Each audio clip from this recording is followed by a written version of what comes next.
Have you ever seen a moment so brief, so unexpected, that it changed the entire tone of a conversation? A moment where just a few words, less than a minute's worth, had the power to stop someone in their tracks. Silence the noise and shift the energy of the room. That's exactly what happened. When Joel Osteen, the pastor known for his calm smile and uplifting words, delivered a 37-second comeback that completely silenced Kennedy in a way nobody saw coming. Here is the shocker. In less than the time it takes to microwave a cup of coffee, Joel Osteen not only defended himself, but flipped the narrative on its head. Think about that. We live in an era where debates drag on for hours, where news cycles spin endlessly, and where arguments online can stretch for days. Yet in just 37 seconds, Osteen dropped a response so concise, so polished, that even critics had to stop and acknowledge it. Now let's pull this into everyday life for a second. Picture this: you're at work. Maybe in a meeting, a co-worker, boss, or client calls you out, questions your credibility, or tries to corner you with tough words. Your heart races. You think, what do I even say to defend myself without stumbling? Most of us wish we had that perfect comeback, the one-liner or short response that cuts through the tension without anger, without panic, and without losing our cool. That's exactly what Osteen delivered in this viral exchange. He didn't raise his voice. He didn't insult. He didn't dodge. Instead, he leaned into something deeper, a principle, a mindset, and a strategy that left Kennedy with nothing to say. For millions of Americans, faith leaders like Osteen aren't just pastors. They are cultural figures. They shape conversations about values, resilience, and hope. But when faith collides with skepticism, criticism, or outright confrontation, the response can determine everything. And in a nation where people are desperate for leaders who can stay. I calm under pressure. Osteen's 37-second comeback wasn't just a personal victory. It was a public masterclass in composure and clarity. By the end of this video, you want to just understand what Osteen said in those 37 seconds. You'll also know the strategy behind it, how it connects to everyday American life, and how you can use the same principles when you face pressure in your own world. We're going to break this down into the problems people face when they are put on the spot, the myths about comebacks and arguments that keep most of us stuck, the solutions Osteen tapped into, and how you can apply them at work, school relationships, or even in tough personal moments.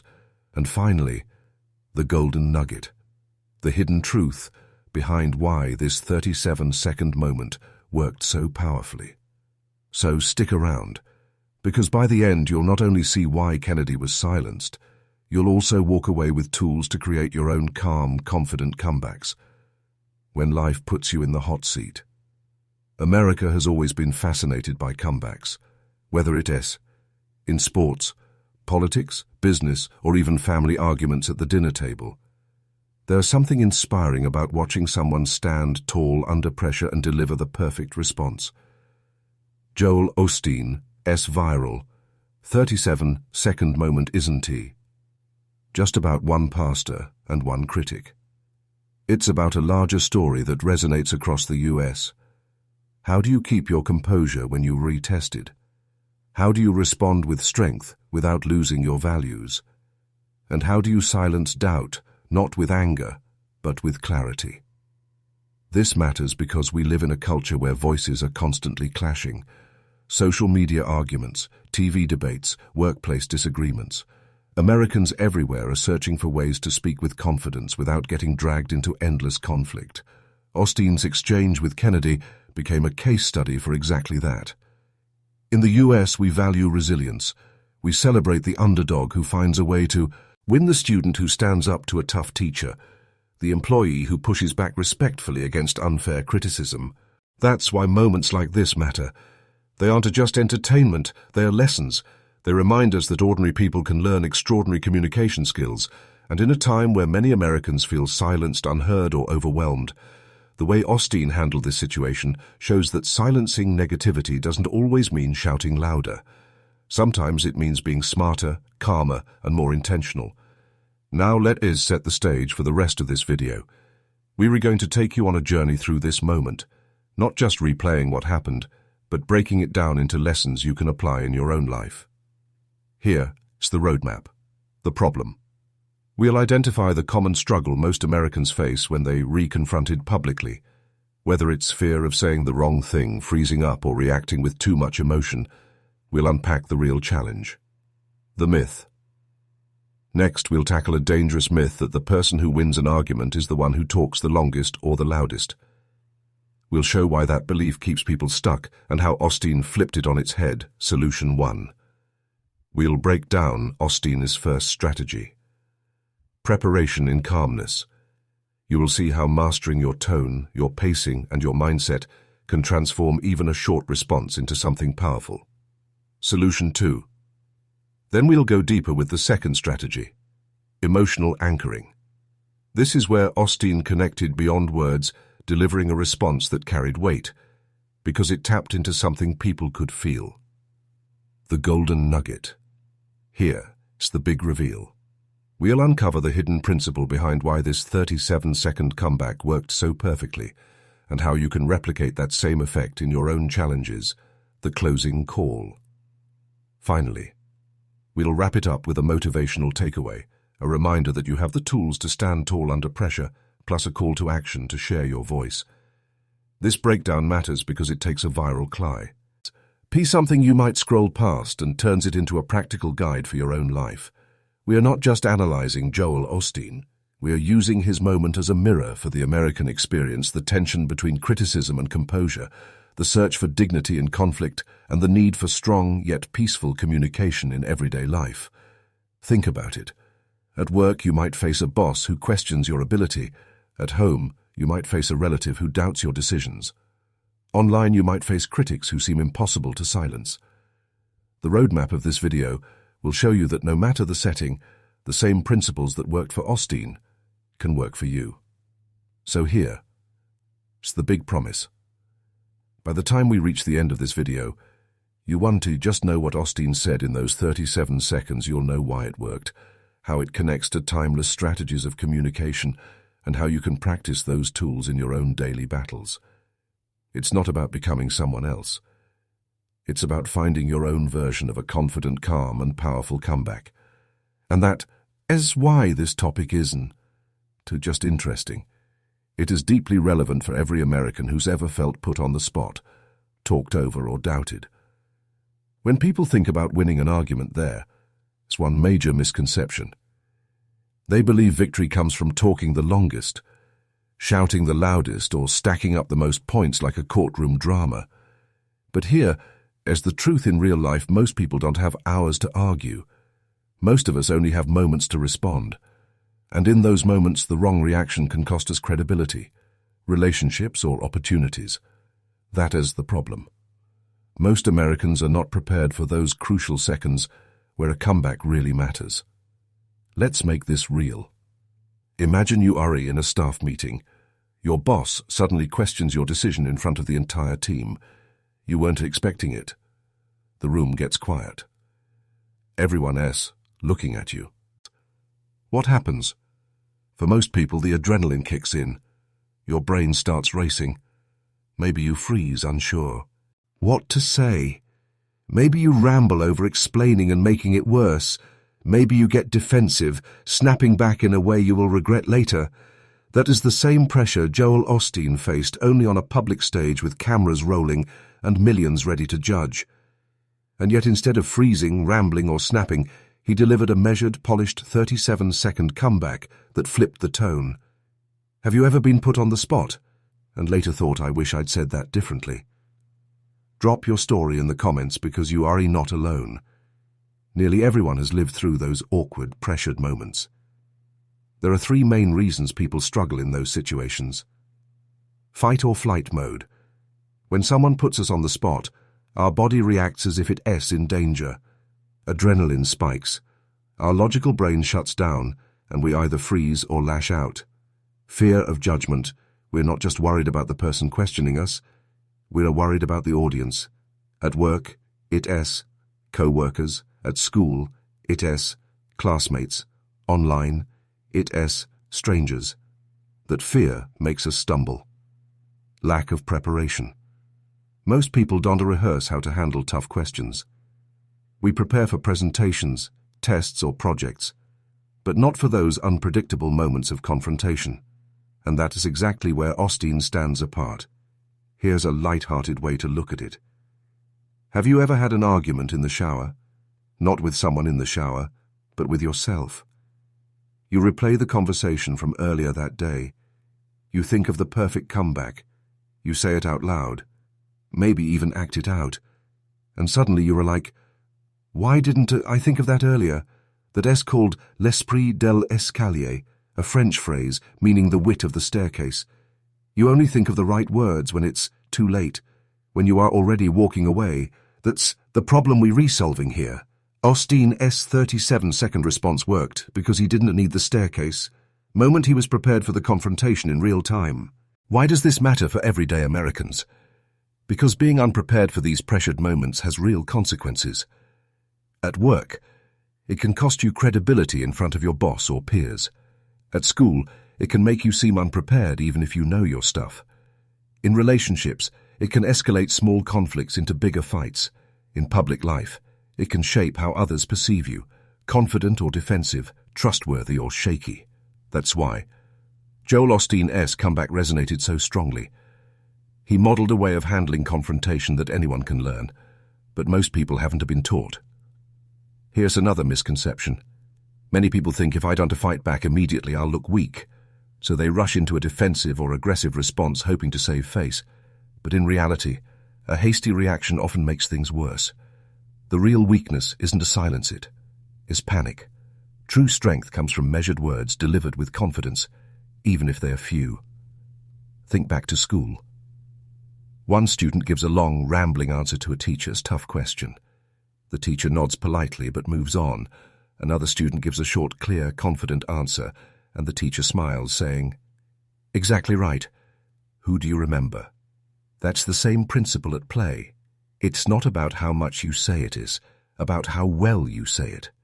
So here, as the problem boiled down, most people believe the myth that talking more equals winning more. Most people aren't prepared for the adrenaline spike of being put on the spot.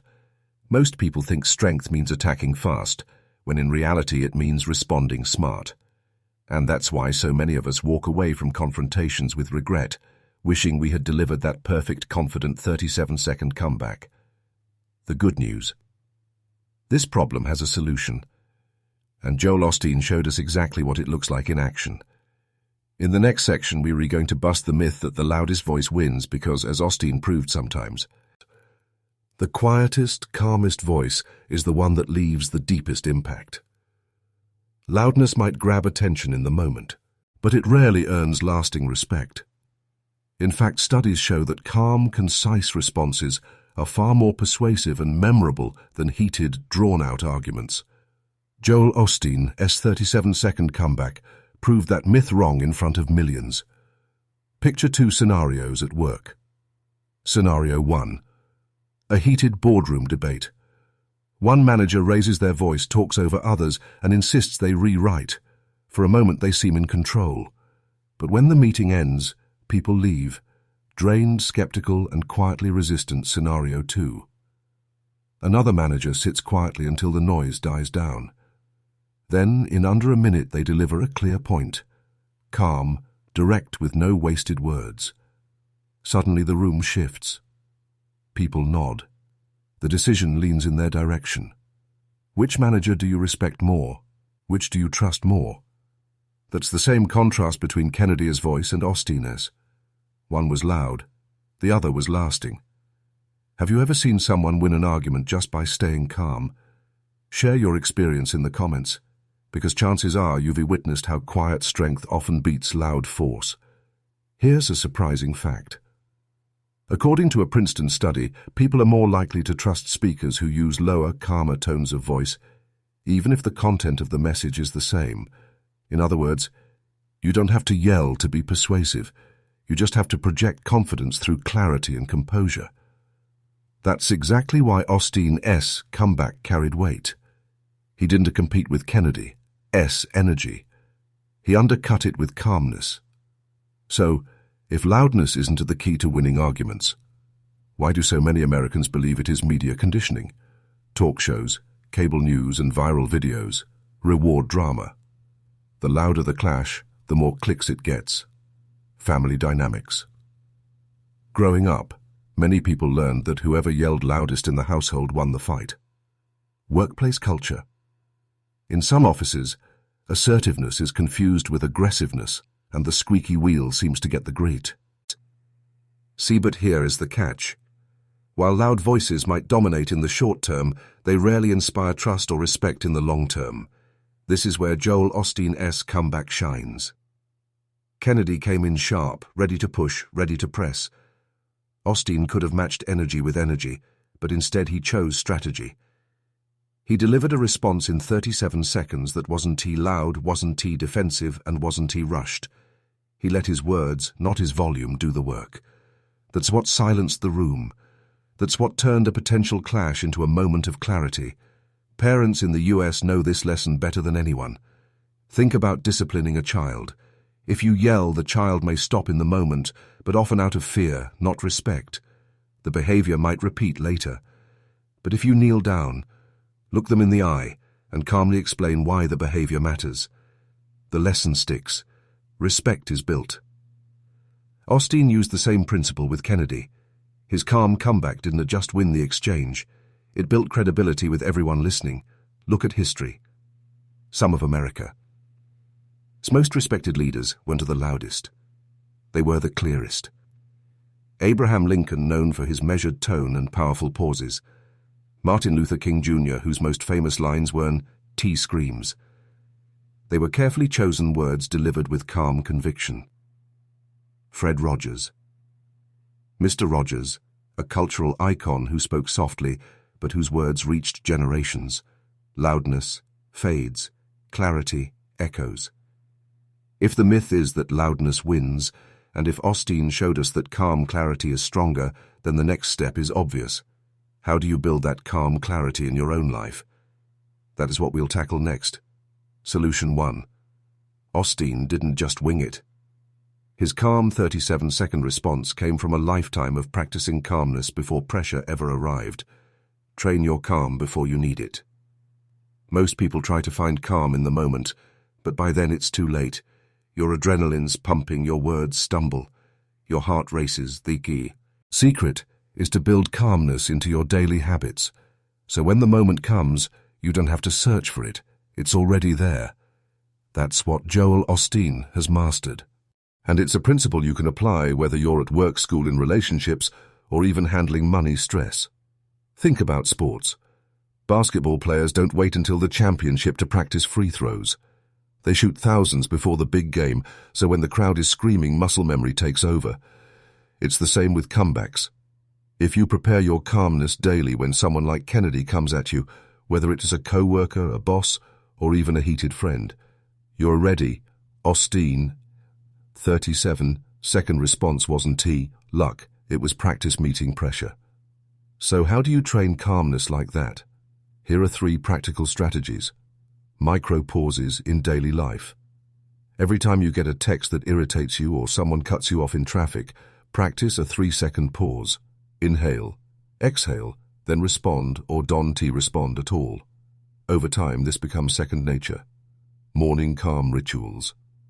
Osteen is famous for starting his day with affirmations, scripture, and gratitude. You don't need to be religious to do the same. Write down 3 things you are grateful for. Speak 1 positive line about yourself out loud. Take 60 seconds of silence before scrolling your phone. That ritual builds a calm foundation for the day. Role-play the pressure. Just like athletes train with simulations, practice tough conversations. If you're preparing for a job interview, have a friend fire off hard questions. If you are a student, practice explaining your ideas under time pressure.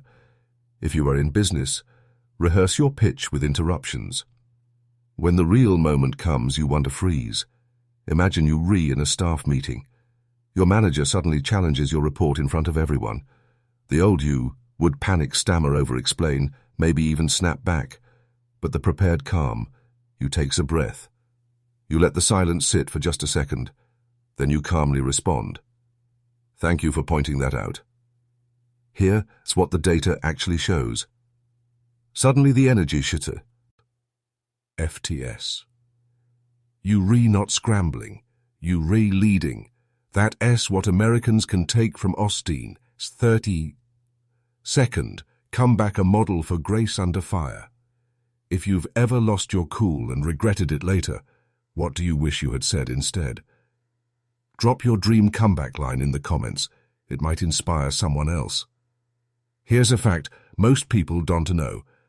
According to Harvard Business Review professionals who pause before responding in high stakes, meetings are rated as more competent and trustworthy than those who answer immediately. Your pause is often more powerful than your words. Joel Osteen's calmness wasn't silence, because he had nothing to say. It was silence that made his words stronger. Let me tell you about a teacher in Texas who faced constant classroom challenges. Her students were rowdy, loud, and confrontational. At first she matched their energy, raising her voice, trying to dominate the room.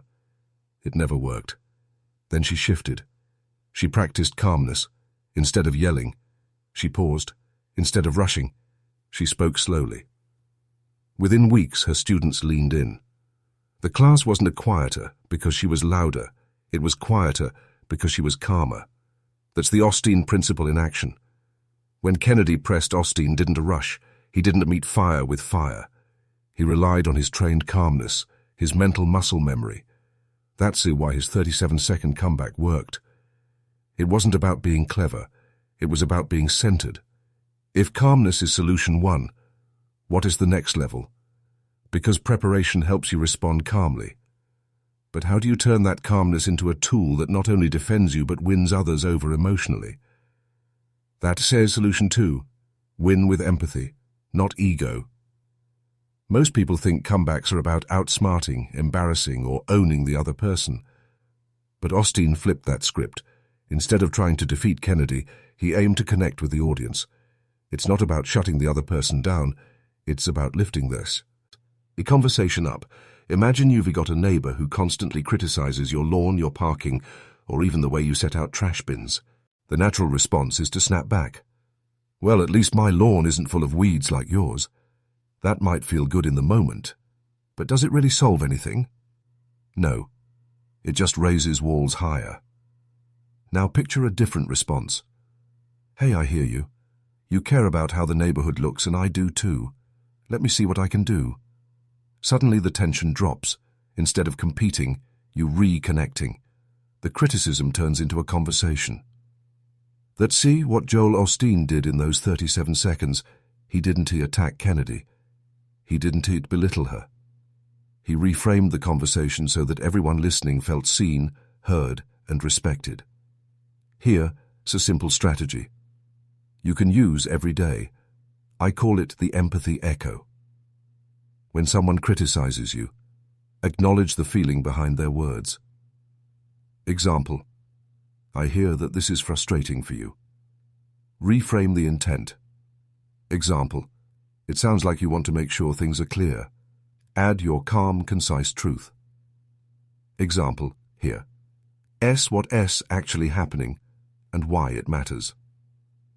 This three-step hack does two things at once. It lowers the other person's defensiveness. It raises your credibility in front of everyone watching. That is exactly how Osteen turned a potentially hostile exchange into a moment of clarity. Here, it's a shocker. Most people don't realize. According to research from the University of California, people are 40% more likely to change their opinion after a disagreement if they feel emotionally understood, not if they are given more data. In other words, logic alone doesn't win arguments, empathy does. Osteen's 37-second comeback worked, not just because it was calm, but because it was rooted in empathy. Every American has had one of those family dinners. Uncle Joe brings up politics. Aunt Mary fires back. Voices rise. The turkey gets cold. Nobody leaves happy. Now imagine if one person at the table said, "Look, I know this matters a lot to both of you. You both care about this country deeply. Maybe we agree on that much. Here's how I see it." Suddenly the argument shifts. Respect replaces rage. People listen even if they don't agree. That is the Joel Osteen approach, turn a clash into connection. When was the last time you won someone over? Not by arguing harder, but by showing them you understood their feelings. Share that story in the comments. Your experience might inspire someone else to try empathy in their next tough conversation. Let me tell you about a CEO in New York. She faced harsh criticism during a press conference after her company had a major product recall. Reporters were firing tough questions, trying to corner her. She could have gone defensive. She could have blamed her team. She could have stonewalled. Instead, she leaned into empathy. She said, "I understand why customers feel frustrated and even betrayed. They put their trust in us. Here's what we're doing to rebuild that trust." That clip went viral, not because she owned the reporters, but because she owned the responsibility with empathy. Customers came back because she connected with them emotionally. Joel Osteen did the same. His 37-second comeback silenced Kennedy, not by overpowering her, but by showing the audience he wasn't shaken and that he understood the moment. So now we've uncovered two solutions: preparation in calmness and winning with empathy instead of ego. But here's the kicker. The ultimate secret is still coming, because even preparation and empathy wouldn't have worked if Osteen hadn't tapped into one deeper principle. He spoke from identity, not insecurity. When most people are put on the spot, they react out of insecurity. They scramble to defend themselves to prove they're smart enough, strong enough, or right enough. But Osteen didn't need to prove himself in those 37 seconds. He wasn't speaking to validate his worth. He was speaking from a place of identity. He already knew who he was, what he believed, and why. He was there. That's why his words carried authority without volume, and why Kennedy couldn't shake him. When you know your identity, you don't have to fight for approval in every conversation. If you're a student who knows you're hardworking, one bad grade doesn't define you. If you're a parent who knows you love your kids, one mistake doesn't destroy your confidence. If you're a professional who knows your skills, one critique doesn't derail you. That's what Osteen modeled in those 37 seconds. He didn't lean on insecurity. He leaned on identity. Picture a lighthouse during a storm. Waves crash. Winds howl. Ships fight for survival. The lighthouse doesn't move. It doesn't shout. It just shines. That's what Osteen's comeback was, a lighthouse moment. While the storm swirled around him, he stayed rooted in who he was. And because of that, others, even critics, couldn't help but notice. Here's how you can use this principle in your own life. Write down your core identity truths. Example: I am resilient. I am prepared. I am worthy. Practice speaking from them. Next time you re-criticize, Don T. Rush to prove the critic wrong. Respond from your truth. Let your calm confidence shine. Remember, the goal isn't to silence others. It's to steady yourself. When you re-steady, others listen. You don't need 10 minutes of shouting to prove your point. You don't need to win every argument to earn respect. Sometimes all it takes is 37 seconds of truth spoken from identity. That's the golden nugget. Joel Osteen gave the world in that exchange a reminder that when you know who you are, you don't have to let anyone else define you. And now we've arrived at the final stretch. We've uncovered the calmness, the empathy, and the golden nugget of identity. In the last section, we'll recap everything, tie it all together, and give you a clear call to action so you can not only admire Osteen's 37-second moment, but start creating your own quick recap.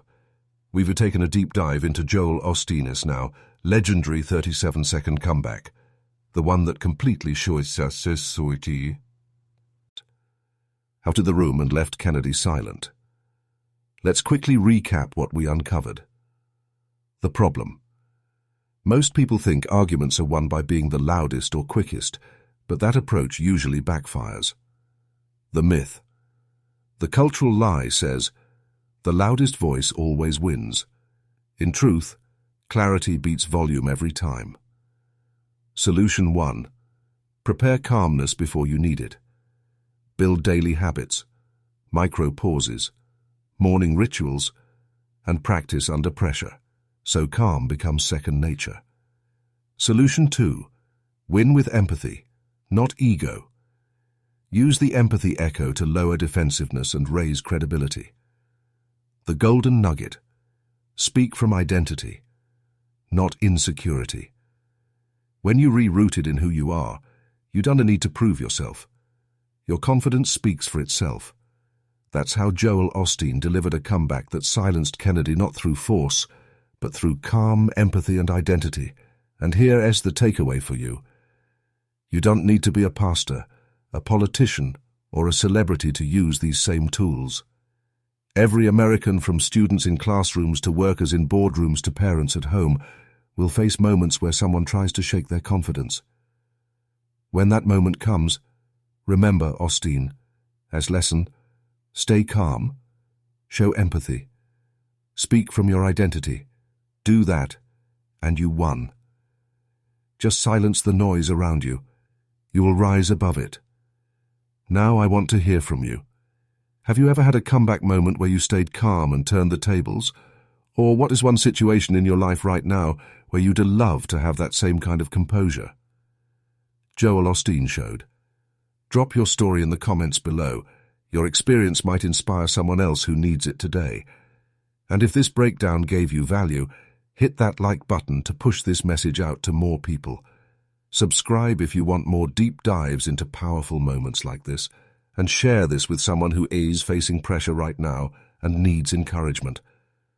Because sometimes all it takes is 37 seconds of truth to change everything.